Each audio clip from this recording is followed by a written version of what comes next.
হাজিরিন, মুরব্বীদের জবানে শুনেছি, মুরব্বীদের জবানে ঘটনাটা শুনেছি এবং পেয়েছি।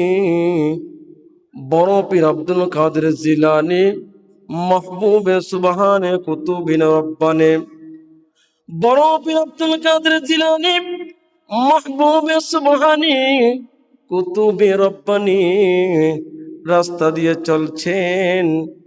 একটা কুকুর ডাক দিয়ে বলে, বড় পীর, আমার একটা কথার জবাব দিয়ে তারপরে তুমি যাও। বলো তুমি ভালো নাকি আমি ভালো? বড় পীর আব্দুল কাদের জিলানী চিন্তায় পড়ে গেলেন। যদি বলি কুকুর আমি ভালো তুই খারাপ, তবে অহংকার আসিয়া যাবে।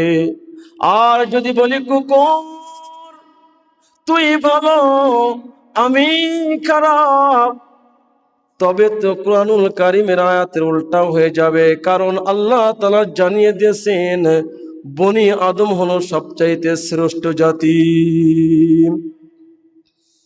এখন তোরা আমি ভালো বলতে পারছি না, খারাপ বলতে পারছি না। আল্লাহর ওলি মুরাকাবায়, আল্লাহর ওলি মুরাকাবায় ঢুকলেন, আল্লাহ রাব্বুল আলামিন জবাব দিয়ে দিলেন।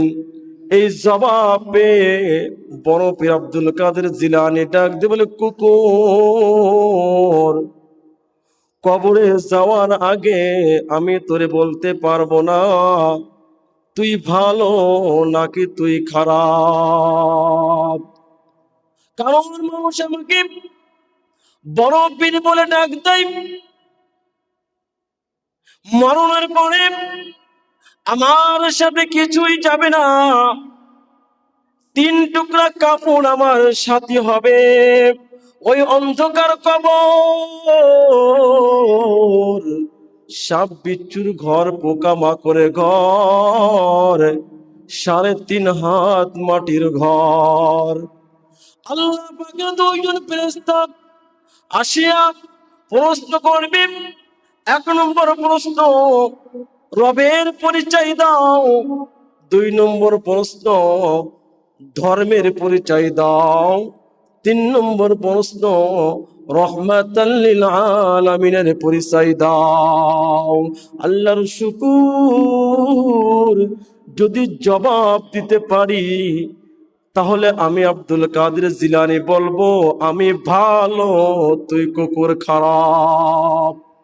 আর যদি জবাব দিতে আমি না পারি, আমার কবরে আগুন 1টা নয় 2টা নয়, 70টা থেকে 99টা সাপ আমার কবর ভরে যাবে, 2 পাশে মাটির চাপ।